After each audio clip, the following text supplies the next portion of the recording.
Welcome to Power, Wealth, and Strategy, the Modern American Dream.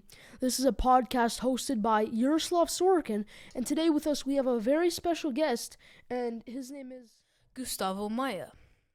Now, we're very excited to have Gustavo Maia on the podcast, have some more perspectives on life and school in general. Now, we've already talked to two other kids or people earlier today, and we have some really insightful comments from them, and we'd like to add on to that, Gustavo, by hearing your opinion, and we can decipher how the modern system really affects people throughout five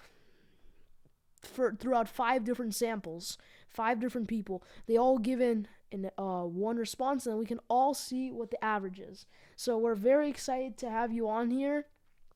And we're just going to discuss a few topics related around how the education system is, how the geopolitical system is, and how we can potentially improve on the situation that's at hand.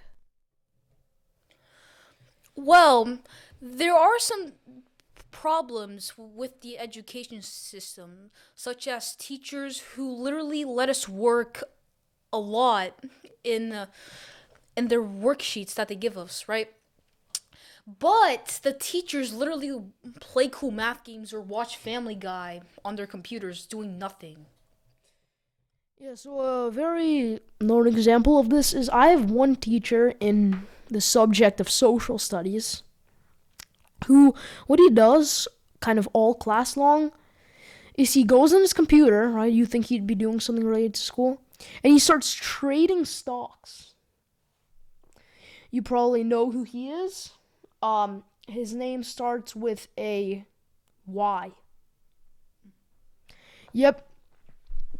He just trades stocks all day long and doesn't actually provide real education. And this is another thing with social studies. It's not the teacher's fault, it's the district's fault. What they do now is they have you hop on a Google slideshow, and then they just force you to fill out slides that you got from Canvas, which they probably got off the internet by paying 2 cents for some district-funded program. Honestly, I would agree with that because all we do is just fill out slides that the teachers forced us to work on while they do whatever crap they do, you know? That's a major issue, and a leading stem of these issues is, of course, the computers, the overpopulation and overusage of Chromebooks in schools. We are now just going to an epidemic, the epidemic of computer learning, where kids aren't learning life skills, they're learning how to train an AI, and they're learning how to suit an AI. Remember when we used to think that AI would serve us? Now we're serving AI. This is a great example of English class, where recently, a few years ago, they started using AI to grade our state tests, our essays, and pretty much anything else that can require human-like grading to be able to assess, especially essays, which leads to less creative writing and more straight-to-the-point writing, which I like, but isn't always the most viable solution. Yes, but there should be more human graders, you know? Yeah, absolutely, because humans, they understand emotions, they understand how to convey emotions, they understand how to really see through pieces of literature, and they know how to analyze it, what's good and what's bad. Not an AI that sees a sentence that's a bit redundant or a sentence that adds only color or fluff to the overall text, which a human would detect as creative writing. For example, the robot would want to say, if they're doing Three Little Pigs, let's say, the robot would want, the pig went to the first wolf's house and blew it down. The wolf went to the first pig's house and blew it down. But then, what a human wants is the wolf carefully crept across the forest to find the first pig chilling in his house. They would recognize that as creative writing and dock points for that because, well, it's AI, and AI will like straight to the points. So actually ruins everything, because now children don't get to express themselves through writing, and all they have to do is just get these main points and key ideas and details. Have you ever experienced anything similar to this, Gustavo? Well, we don't get too much into detail within the last half of the year, you know. My English teacher told me that we don't do adding these um creative extra stuff. Now we just get into points, you know. Creative writing's been a really useful skill. Yeah, creative writing has been a really useful skill in day to day life. That's how you persuade people to buy a product. That's how you persuade people to buy a service. You can really do anything with it. But, of course, marketing, with the status of marketing, you want to have some literature or a graphic that can convey a message without doing anything. For instance, we discussed this. Many YouTubers drink a specific brand of water. You know why? They're not just drinking it for fun. It might not even be that brand of water that they're drinking. They just filled it up from another brand. They get paid by that brand to do it. And subconsciously, we don't even think that that's an actual paid sponsorship. That's what creative writing is, pretty much. It gives you the information you need without actually revealing it. That actually connects to this great book, The 48 Laws of Power. See, law number 3, conceal your intentions. That's the goal of advertisement. They don't want to tell you, oh yeah, we're advertising this product to you, buy it now, do whatever. No, they're trying to get you to buy it without feeling bad about it. I understand that? And if you can define that, and if you can actually put that into practice, you will be extremely successful. Well, yes, of course. Well, a lot of companies do that except for PETA. And PETA makes us feel bad for eating animals, like, eating meat, like eating crabs, you know. There's another type of form called emotional persuasion. It's when it triggers our brain's emotional responses, and we want to feel bad for something that doesn't even exist. Now, I'm assuming what you were talking about is a pro-vegan organization.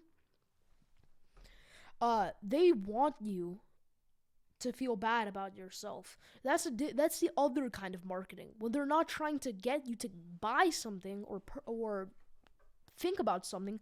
They're trying to get you to stay away from something, and that's why a lot of people can overreact. For example, there's these really wise stories of people who were trying to sue somebody for.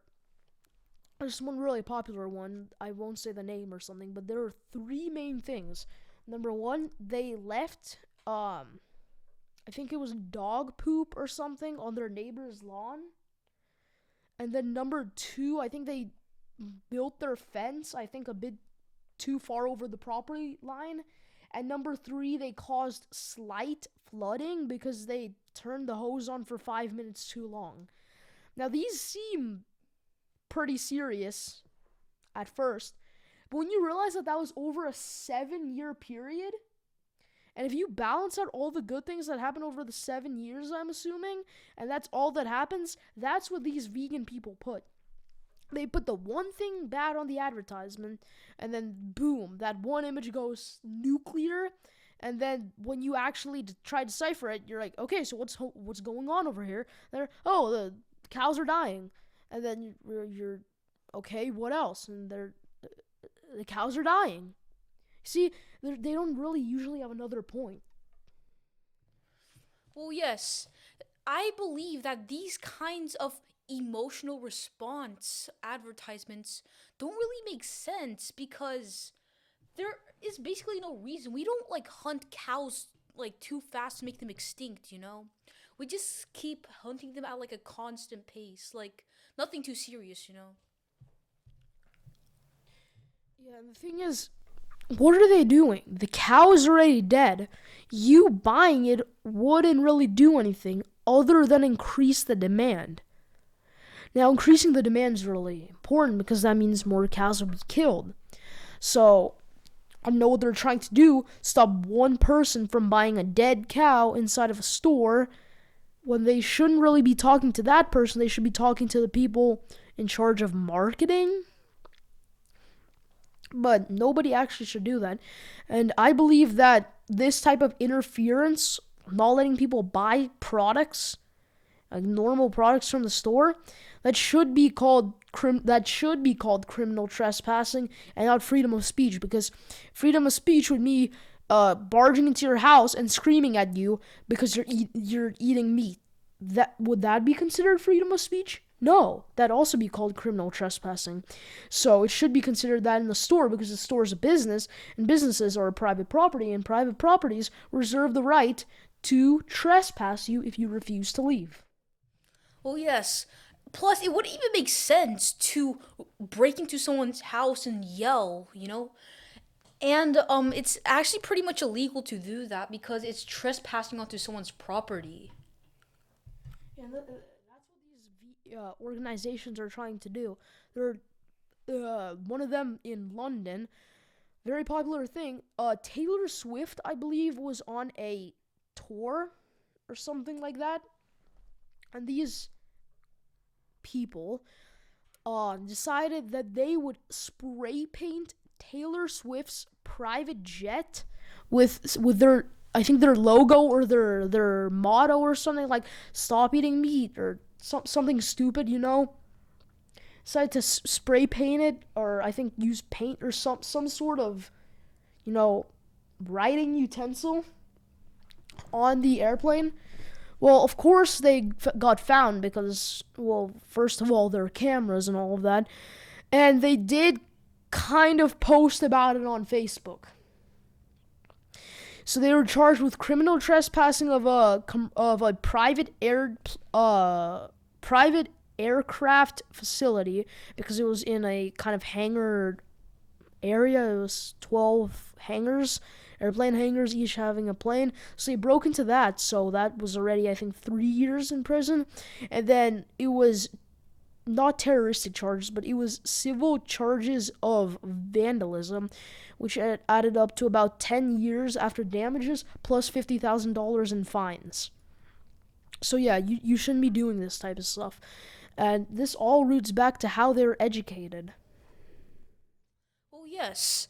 Um, it wouldn't even make sense at all to vandalize a private aircraft just because you want someone to stop eating meat, you know? It's really unnecessary.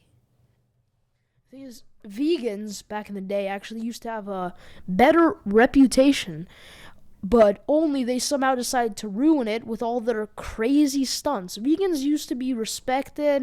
They used to be like, okay, do your own thing, kind of. Everyone used to just be chill with them. But now a lot of people are being discouraged from being vegan because they don't want the reputation of these people who don't know how to behave like actual humans, and they're the ones behaving like the animal, even though they're trying to save the animal. You know what? They should focus on saving themselves before saving some dead animal. Well, yeah. Human lives are actually more important than animals because we build everything. We build houses, we build aircrafts, we build basically everything.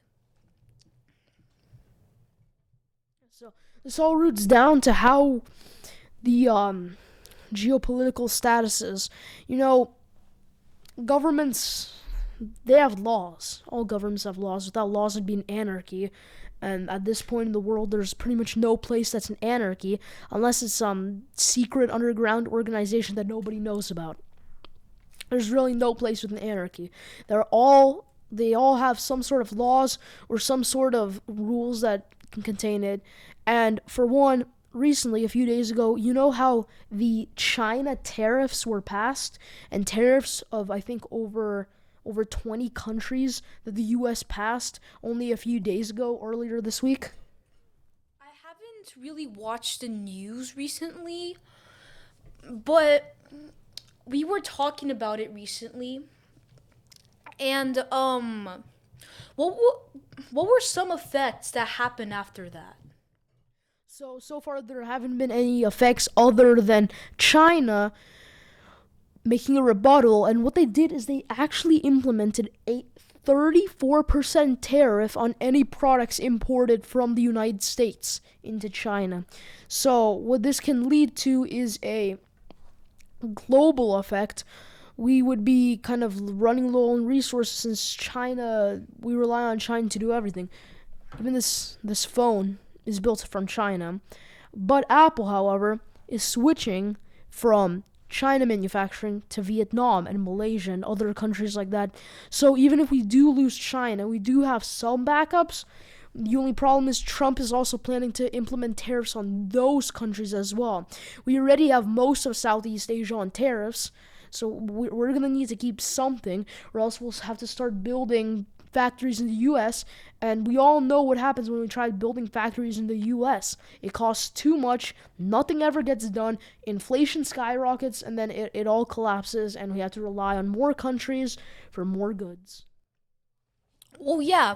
Instead of building more factories in the United States of America and skyrocketing inflation, we should rely on China's massive production facility.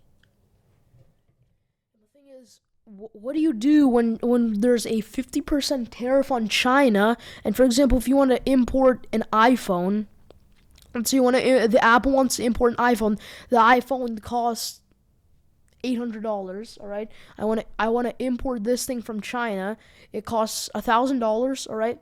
How would you feel if instead of $1,000 to pay for this, you had to pay $1,500 for the same exact product just because it was built inside of China? Honestly, I would feel pretty much scammed because instead of $800, you pay $1,500, which is an additional $700 into that product. Yeah, and then you'd have to pay taxes on that too. So, with taxes, it'd be about around $1,700 for a $1,000 product. And the only problem with that is if we start manufacturing things in the U.S., same product will be about double the price to manufacture. So the prices would go up to about $1,500 anyways. So, and the problem with that is no parts. There are no parts in the U.S. So you'd have to find components from other countries, and well, since other countries have tariffs, what components would we find? Well, we should find certain types of metal alloys for circuit boards and other things. Now, phones and all those, they have a high volume of gold. In the US, one thing about the US, they don't have a lot of gold. We have to rely on somewhere in Europe, for example, Germany. German gold is really high standard. They're actually prided. They have a lot of pride around their gold industry. That's why a lot of U.S. sellers try to market themselves as German sellers or German importers, even though they're probably not. It's because Germany is very well considered a very respected nation in regards to the gold and mineral industry. Yeah, I believe we should rely more on Germany instead of the US so we don't run out of gold. Gold is only one of the concerns. We have many more resources. Like for example, what happens if you need some silver to try to conduct electricity? Of course, there are other metals that can conduct electricity, but silver is a very highly respected one. Silver conducts very well, conducts heat very well. That's why if you ever have a silver spoon, put in some hot soup, touch it 30 seconds later, and it's just as hot. It's a very good conductor. Now, silver in the US, it exists, but it's not as well as Northern Europe. Northern Europe, such as Norway or Sweden or those types of countries, have some of the highest reserves of silver in the entire globe. And silver is something we really need. So that plus many other minerals would put us in a giant disadvantage. And the thing is, 40 to 50% of all of our food is also imported, or food ingredients. That means we'd also have food shortage, which means national hunger. And with national hunger, that caused starvation, which will probably lead to a civil war within the next 5 years. How do you feel about a potential civil war on the rise? I would feel terrible about this if this spreads like from Africa or Europe or something and it goes around the globe. We would probably be in like a war zone or something. We're in a tariff battle right now. We're already kind of in a mini war. U.S. struck China with 50% tariffs, so China struck back with 34% tariffs. This is all turning into a big mess. So I think we have two options: completely stop the tariffs, and China will probably also stop the tariffs, or we can actually try pushing further and trying to actually make a deal or something like that to make sure that we can secure our future without compromising anything. Well, we shouldn't completely stop tariffs because it could lower the stocks of China, but we could make a pretty good deal and keep all these stocks balanced. You know, the US's GDP actually fell $3 trillion a few days ago after tariffs were implemented. That's 15% of the US GDP gone in a single day just because the tariffs were implemented. And now the US GDP, we can search it up right now. USA GDP, it is plummeting. So here it is, the live GDP. Oh, well, this is. Here it is.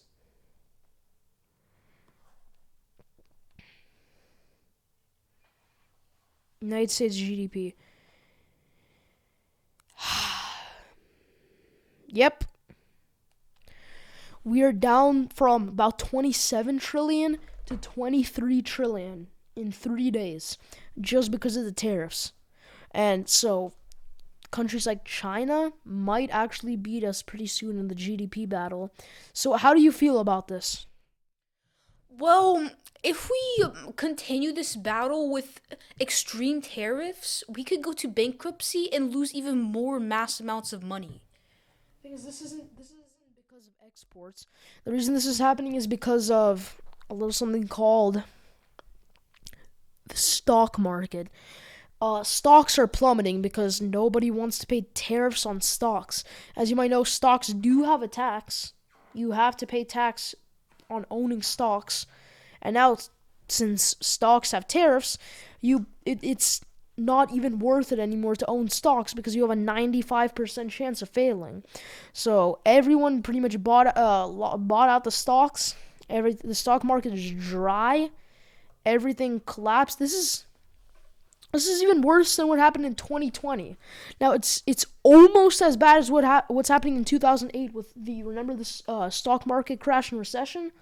It's not quite there yet, but if this continues at a rate, in a few weeks we might get to that. If it continues like spiraling down, if we just lose about 2 trillion more, we might get to that point. So this is even worse than the pandemic, 2020, when everything was shut down, businesses were closed, stock markets were closed, global trading economies were closed, everything was closed. It's even worse right now, or at least it's about to get even worse.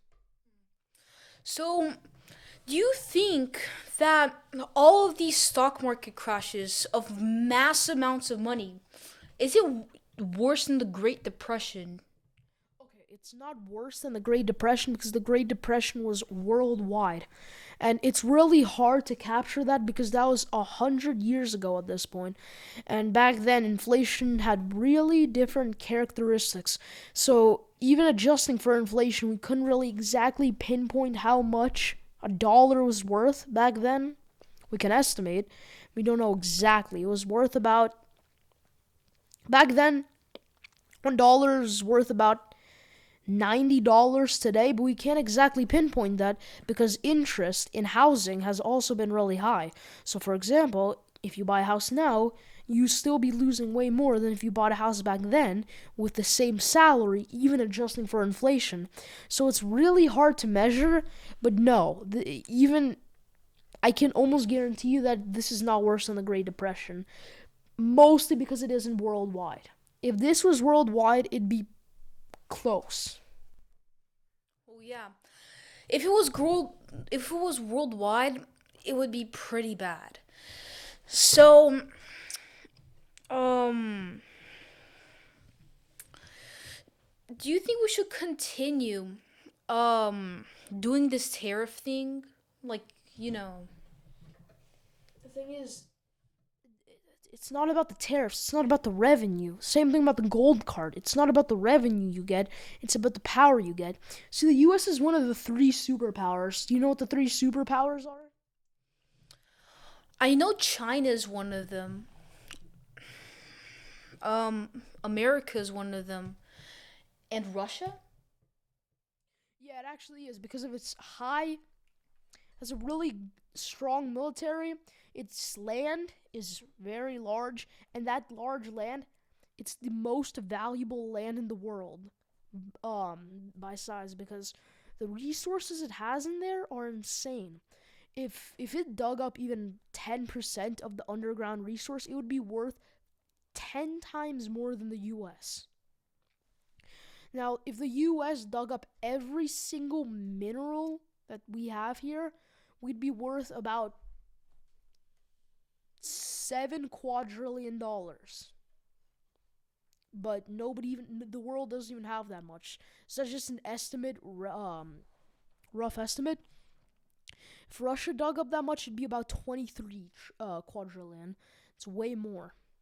So it's one of the superpowers because of its army and how much resources it has to continue. And it's one of the longest standing empires. I don't think it's the best empire. It's kind of, mid with what's going on over there. It's kind of just like collapsing. They haven't made any big moves recently. So overall, they're not doing too well right now. And I don't know if that's for the better, but it exists. So uh, the tariffs, they're not really about money. They're about power and showing that we have the power to continue being one of the three superpowers. Because there's no way India is gonna be one of the one of the four superpowers. Because India, they only have land population. They don't have any economic strength. They have 10 trillion GDP. That's just because of their population. The next uh power, great power, once again could be Germany. They have the highest GDP after India. They're in the top 5. Germany has about 5 trillion. So yeah, it's all about power, not actual wealth. It just proves that we're capable of being, self-sustaining. Yes, talking about the great powers, what do you think could be some potential great powers? Potential superpowers could be, of course, Germany. I could see um potentially again the Vatican, even though it's the smallest country in the world. I could see them rising up again because they have strong connections with other countries. And if they do a merger type of situation, a NATO type of situation, they could actually win out Italy. And from there, Italy has a really strong standpoint on many other countries since it has ocean capacity. So if they win that over, Vatican could be the next superpower. It's still very unlikely, but they do have the power to do so. Another very popular one is, well, of course, India, because they do have a chance if they really push towards it, they would be able to do so. And then finally, I think Greenland may become a superpower. The thing is, nobody has colonized Greenland, but if the United States goes through and they create Greenland, kind of they can't make it their territory, but they can unofficially make Greenland their territory. They can't call it the US, but if it's their territory, they do have a chance of making it the fourth superpower, as long as they don't face any war, conflict, or anything like that.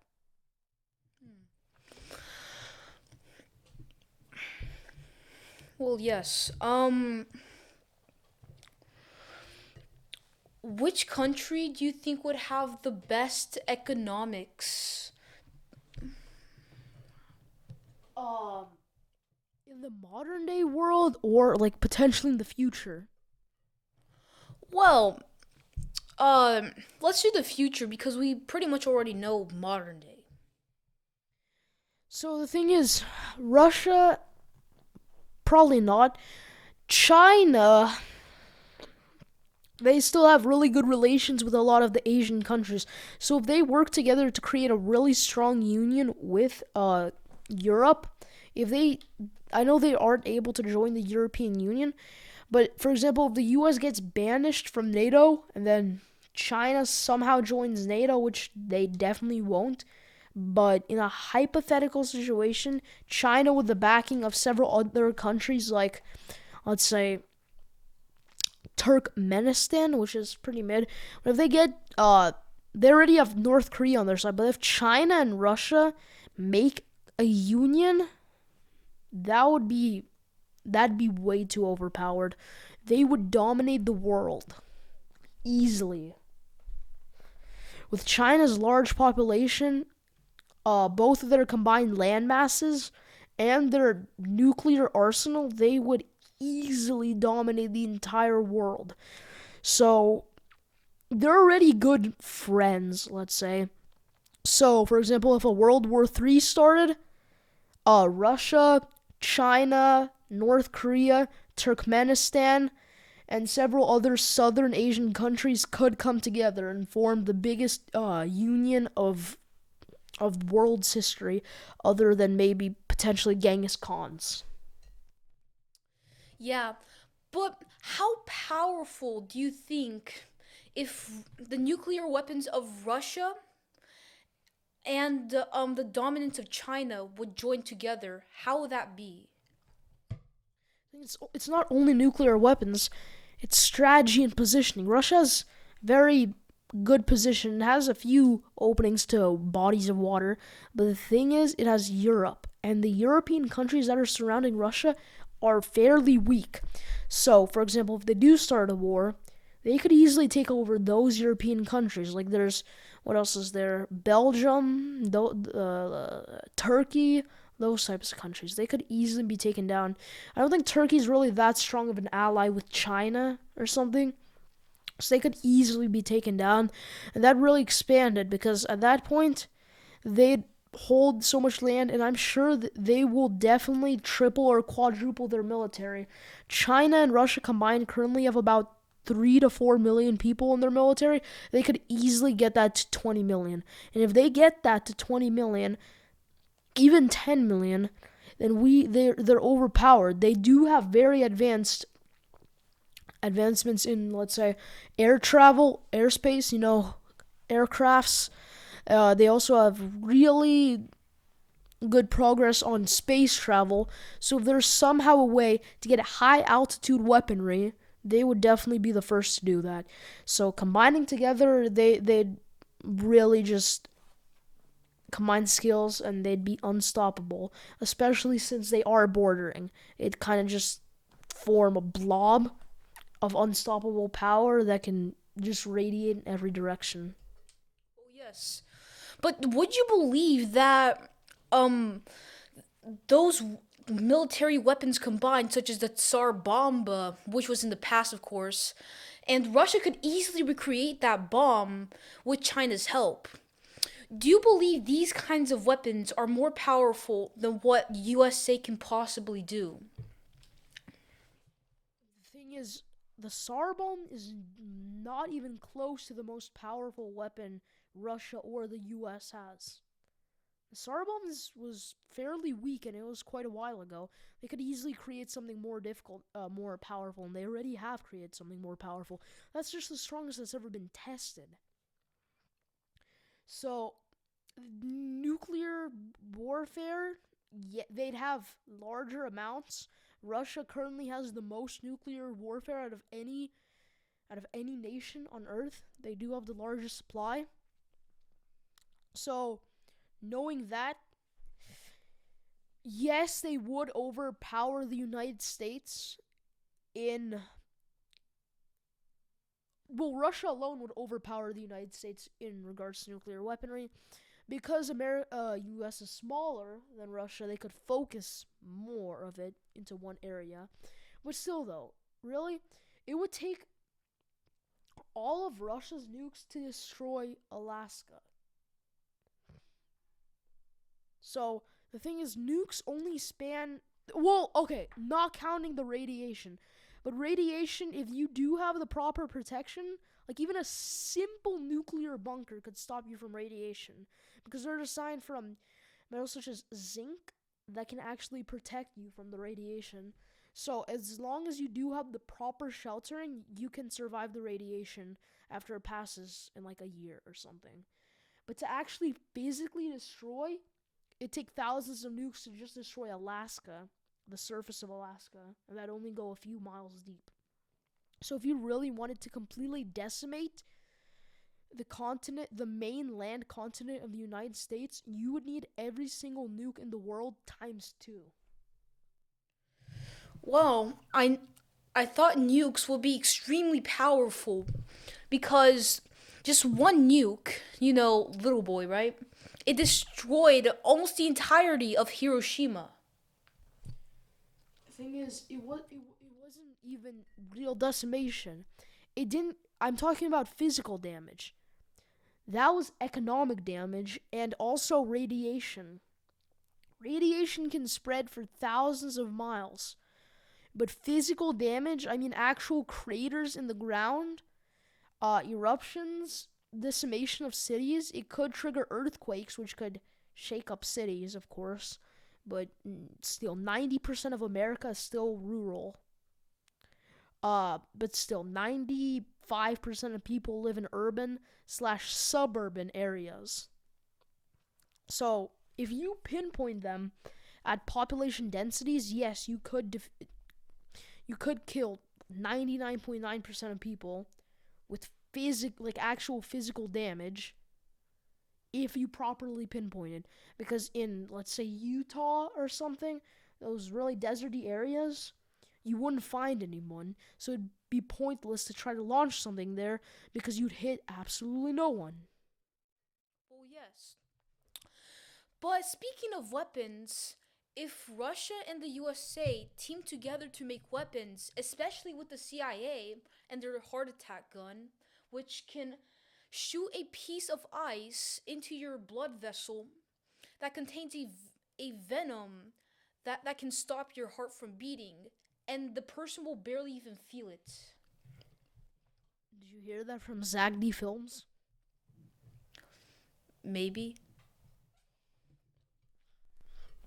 Yeah, I don't really think that's a very widespread weapon, because the thing about that, if you're in a war, you don't need a heart attack gun, because first of all, that's only for the CIA and stuff, because they need to secretly take out executions.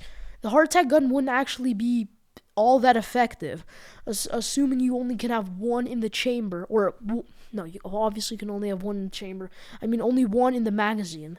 That'd be way too ineffective, and you'd just be better off using a slingshot or something at that point, because it'd actually do nothing. Yes, it'd kill the person, but it'd be so ineffective and so slow that if somebody takes out an M4, let's say, they could just. And by the way, what is the range of the heart attack gun? Actually, let me search that up. Because, for example, if you have a 50 BM, what is the range?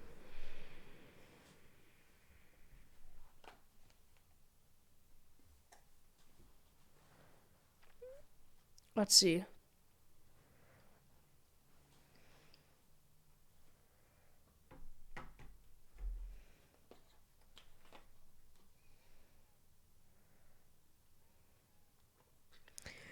Yeah, so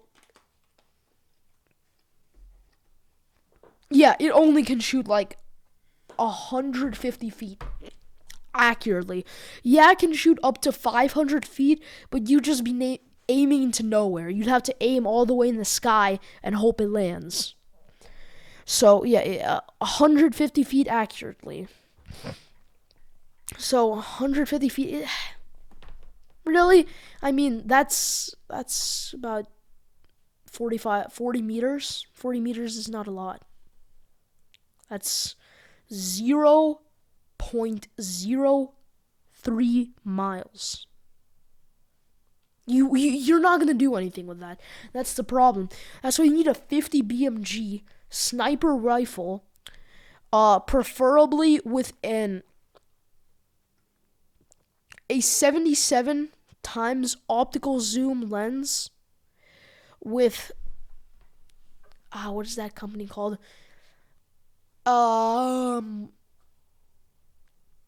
Wait, okay, never mind. It's a company with us, the backstock or whatever.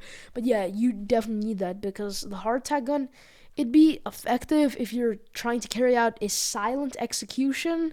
But really, if you're in a war, that doesn't do anything.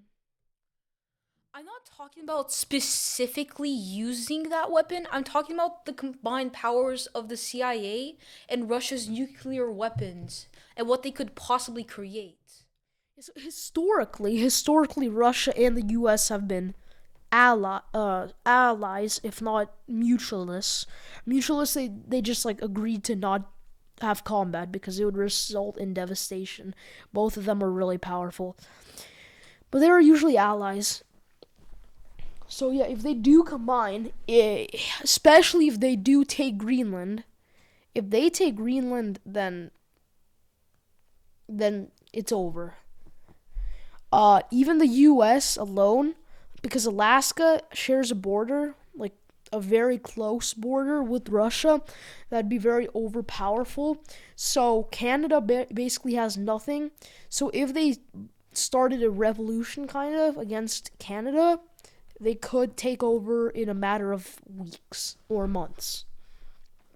So yeah, of course they could win, and plus China would just result in a world domination of them, assuming they wouldn't get into conflict over which land is theirs, which would be another problem because maybe China and the U.S. wants one piece of land, but they can decide who gets it. What are they gonna do? Play rock paper scissors or something? They're not five, so that might result in extra conflicts, which in turn might result in a second war, and then it will just be one country ruling the world, which usually isn't that ideal. Yes, but is it possible for the world to end if those powers combined? Because you said if that happened, it would be over. Depends what you mean by the world ending, like the world literally destroying itself. No, I mean like it's over for like the countries. I think. For the other countries or for every country? Well, we could say every country because you said it's over, right? Well, by that I meant it's over for every country other than those three countries. And even themselves, maybe, because who knows?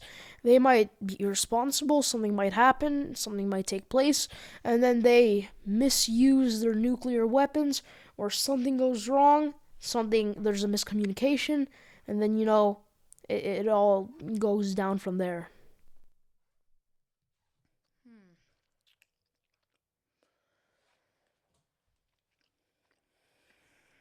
Hmm.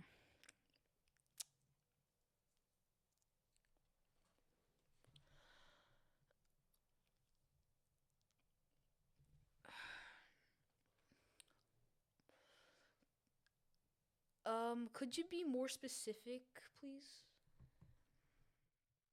More specific in regards to, like, what's gonna happen? Yes. It's so I can speak. Yeah, so what could go on is there's a miscommunication, let's say. Something happens, they get into a verbal disagreement. Let's say they try taking over Australia. Okay, China, Russia, and U.S. are pretty equal distance to Australia, Well, the U.S. is a bit further out, but they're still pretty far away. So what happens if all of them want to claim it and they have a disagreement? I don't think they'd want to claim Australia. If they did want to, what could potentially happen is they all try sending some sort of missile. Something could happen. They don't find a solution that they both enjoy or all three of them enjoy, and then they start war with each other. For example, China and the U.S. both want it, but then they can't have it because the other doesn't. So they start verbal disagreement, which escalates into a war between China and the U.S. And we do not want a war between China and the U.S. because, well, it's China and the U.S. Well, if there if we did want to dominate that piece of land, um what could be some potential conflicts for Australia, US, and China? Now, one conflict could be, well, like I said, they could get into kind of fight. Of course, Australian citizens, I assume they're under the rule of the British government, I believe. Yeah, they're on. Is also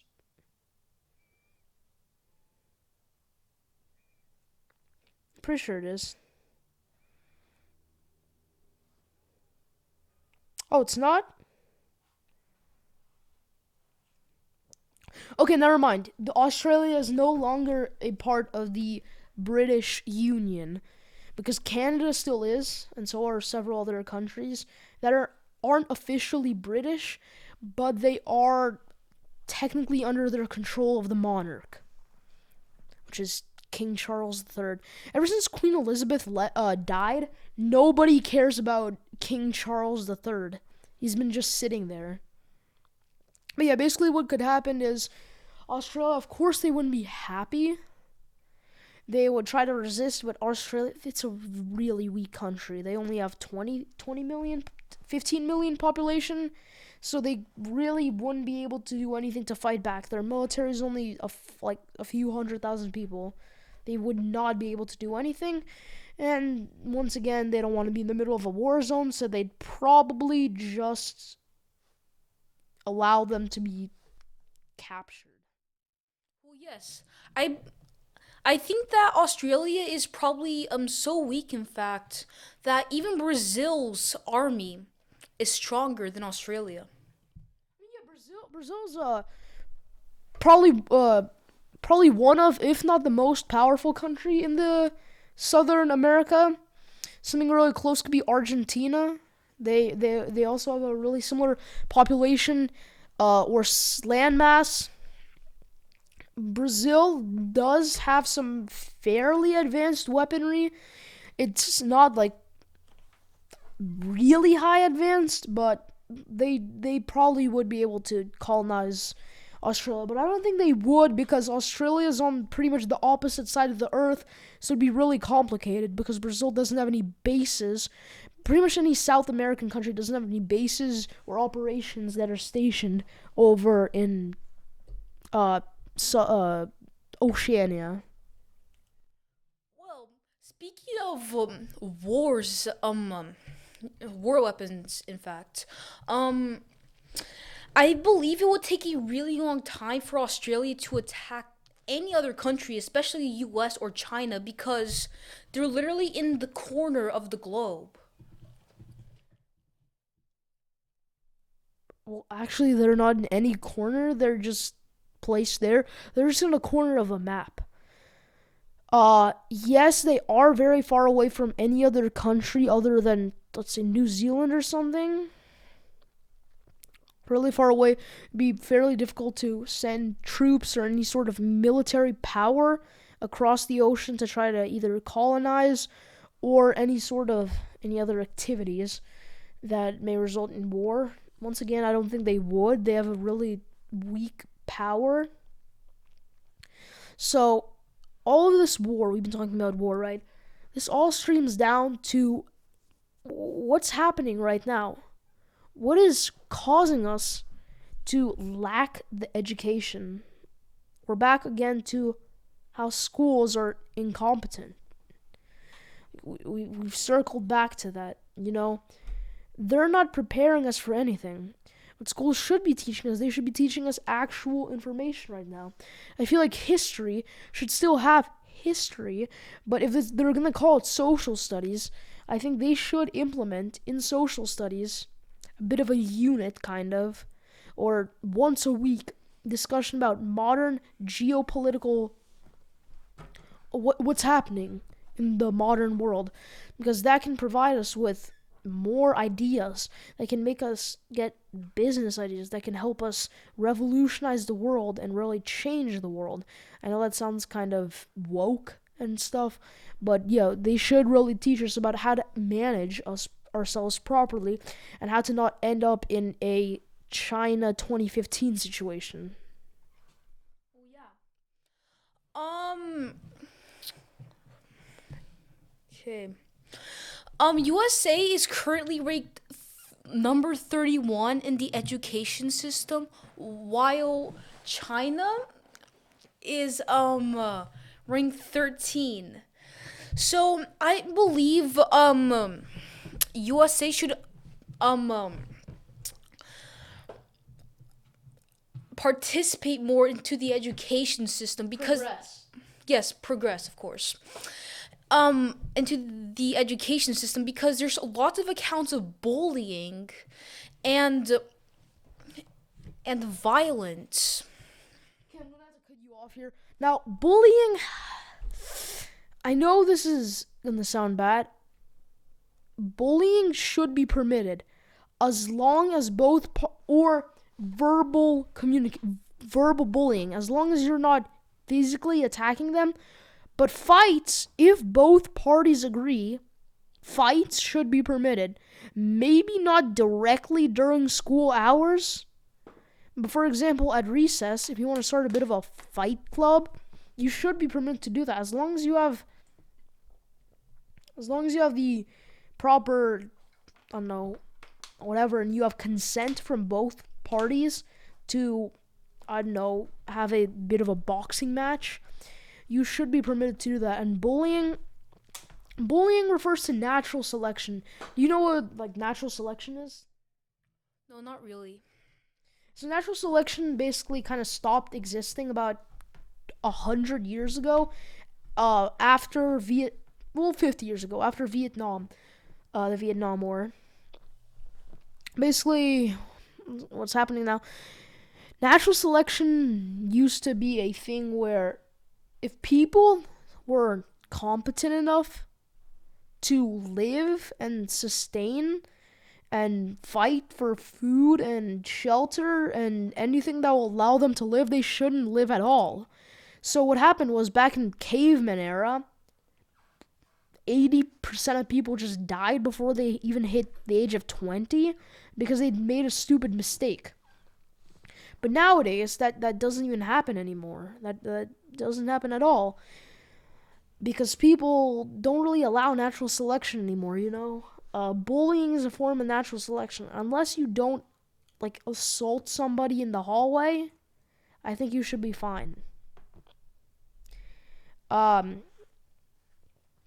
and natural selection really played a major role in controlling overpopulation. This is why the world population was really low for a while until in the 20th century it started increasing. Mostly after World War II, it just went up from about 2 billion about 80 years ago to 8 billion, 8.3 billion, I think 8.2 billion, 8.3 billion nowadays.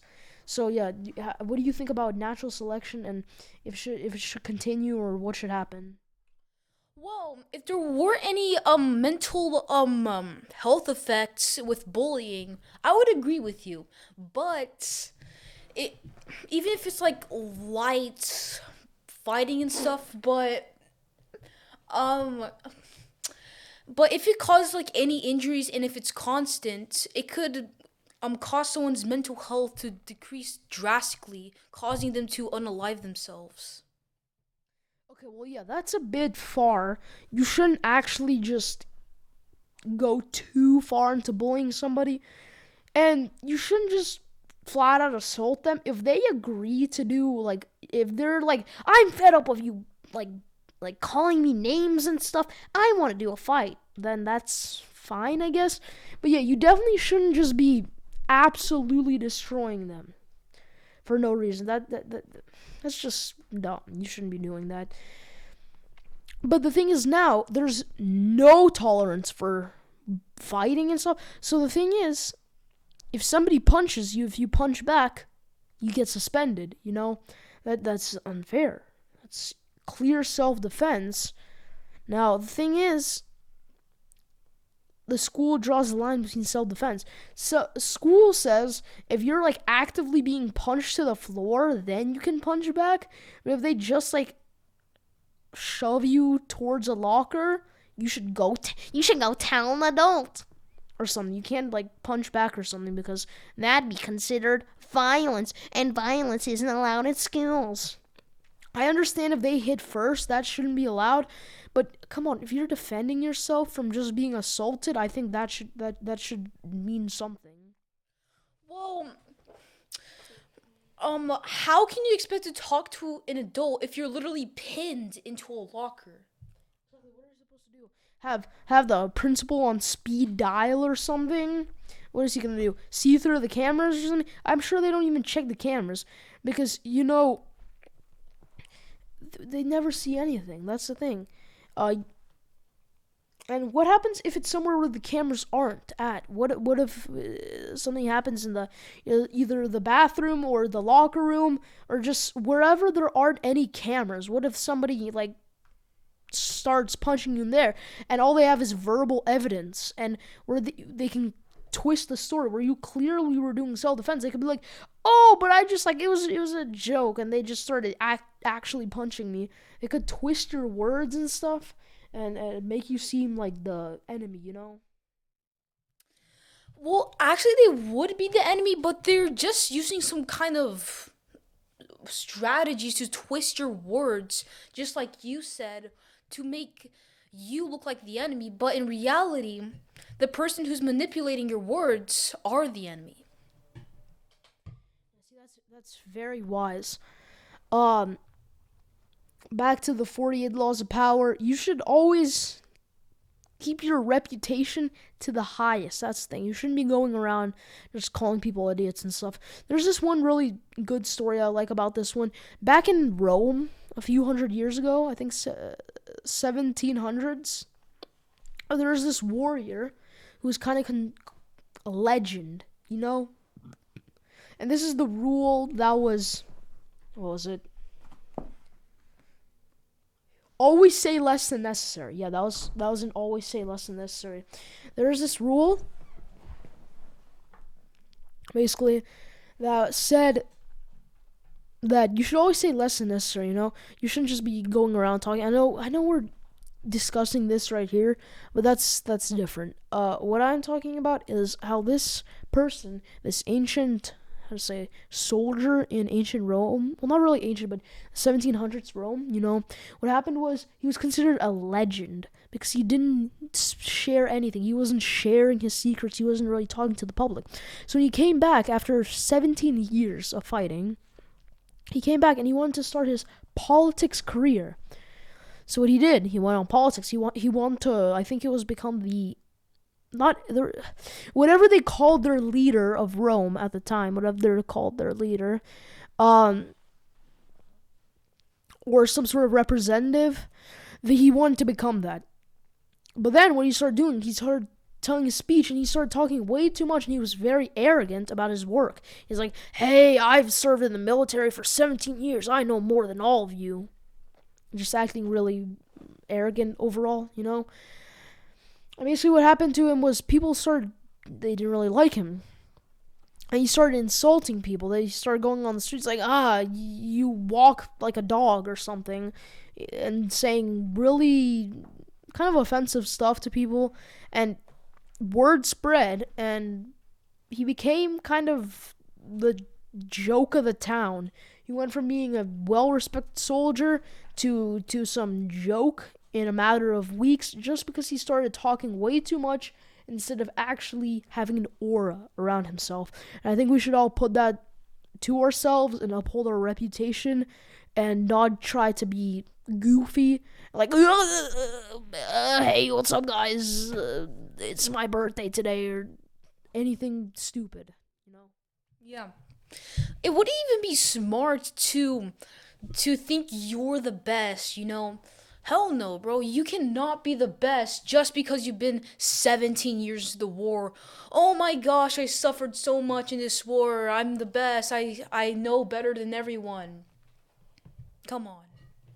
This is what they're telling us to do. Schools, they actually teach us to be very humble and stuff. Thing is, you shouldn't be too humble. You shouldn't be like, oh yes, I hate the people that apologize for everything. They're like, oh, and they try to do everything. Oh, here, let me do that. When you're just trying to pick up a pencil from your desk or something, they always try to chip in, think that they're doing a good deed, but it actually kind of depowers you, makes you seem like some sort of joke, you know? So it's really overall not too good, and people need to learn their own skills, do their own things, and if they want to get into politics or stuff like that, they should just, I don't know, their state their case. They shouldn't go around insulting people. They should just state their case, what they're gonna do, and exaggerate it a bit. But you shouldn't be going around saying, "I'm gonna make sure everyone's debt free," and then all you do is make sure that your mom is debt free or something stupid like that. You know, always keep your reputation at the maximum and just try to work for it instead of relying on fake anecdotes. Yeah. And fake anecdotes is kind of like lying. You shouldn't say things that aren't true. You should be honest, you know. Thing is, if you can't always be completely honest. For example, honesty depends how much people would either benefit or suffer from it.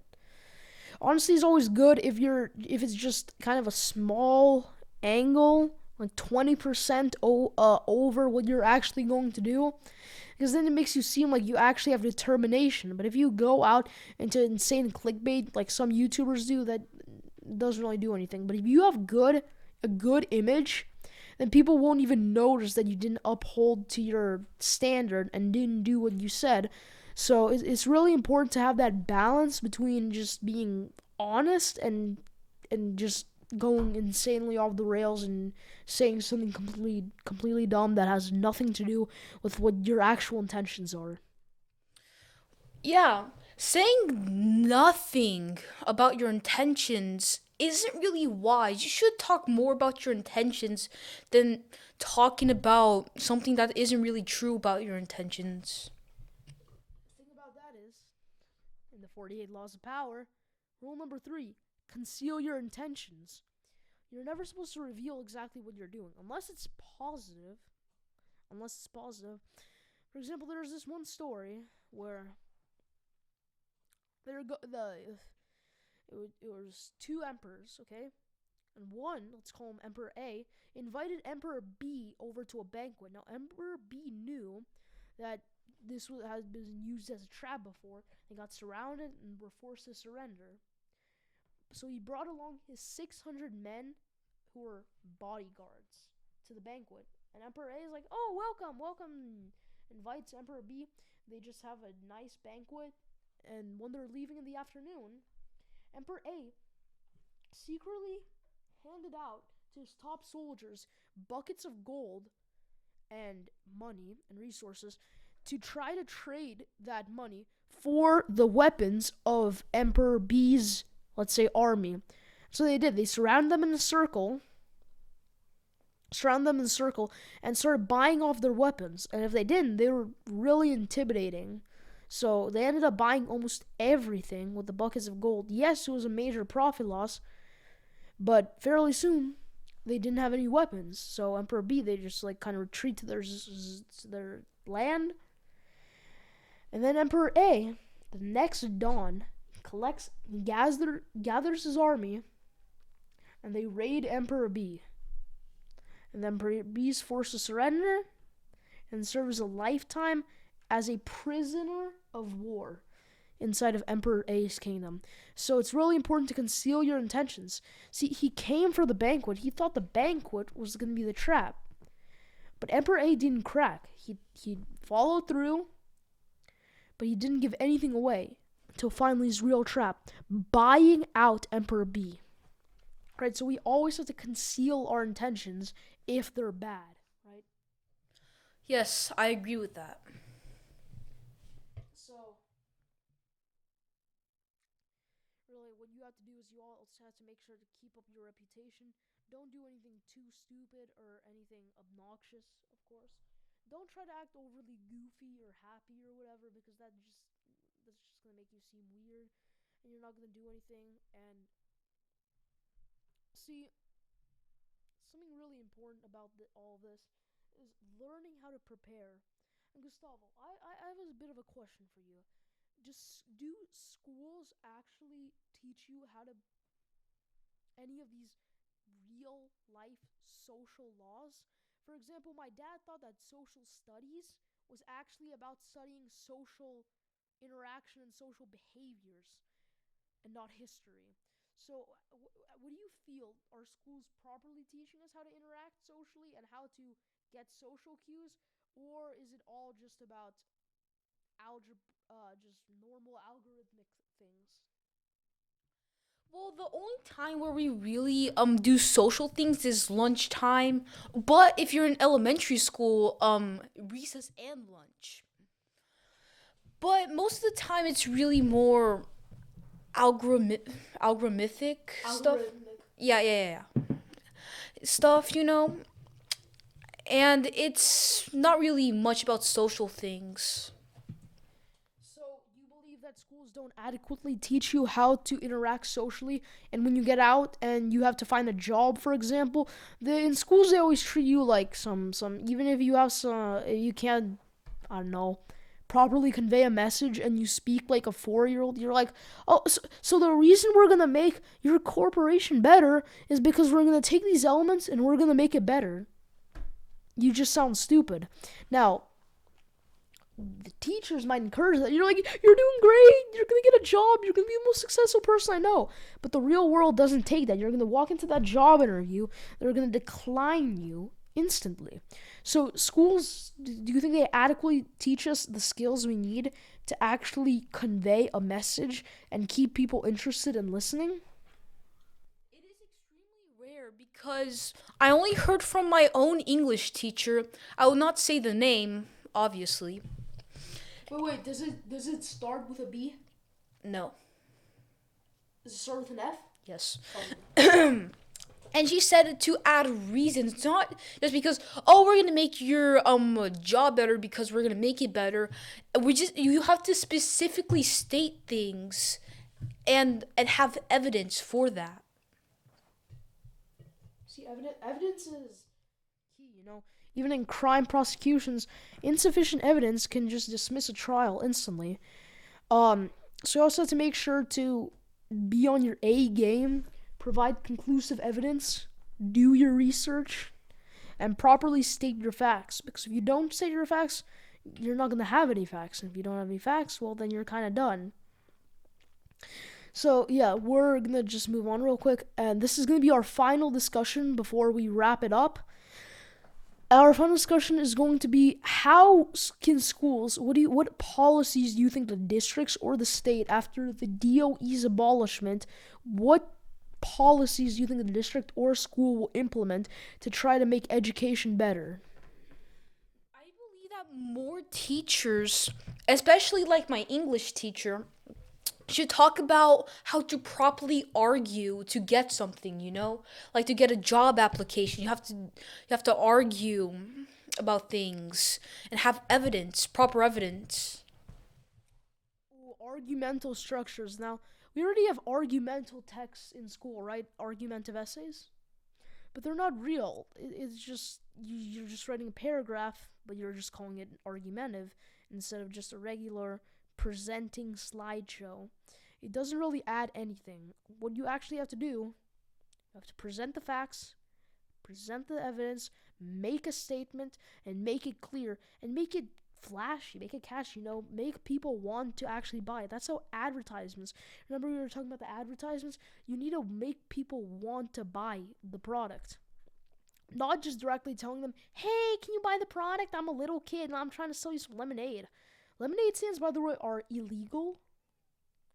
So if you're trying to run a lemonade stand or any cash business where you're trying to sell that, also it's not FDA approved, so the FDA might contact you for improper food services, but you have to make sure to actually get the proper licensing. And then advertisement, you always have to make the point clear, but also try to deceive it. Make a smoke wall. Make a smoke shield, and they can't see what it really is, and they have to guess what it is. They have to guess your intentions, and then they try figuring something out, and then all they figure out is all you do is just try to sell them a product, sell them a service, and then you can easily earn money off of them for doing minimally anything. Well, yeah, but speaking about the FDA, you could use FDA approved lemons, FDA approved sugar, so they won't really have to contact you. But if you make your own sugar and lemons, they might have to call you. Thing is, yeah, you might be using FDA approved. You might be using FDA approved water. I don't know. You could be using everything properly, but the thing is, who knows that you are up to FDA standards? Like, what if you were crawling in the dirt or something, and then you start handling it without any gloves or something? That's not FDA approved. What if dust or something comes from the air, and what if you fail to properly label something that has allergies and you send someone to the hospital? How do they know your brownies contain peanut butter? Like, that could happen. And you falsely mislabel something, and then, and you could be tried in front of a federal court.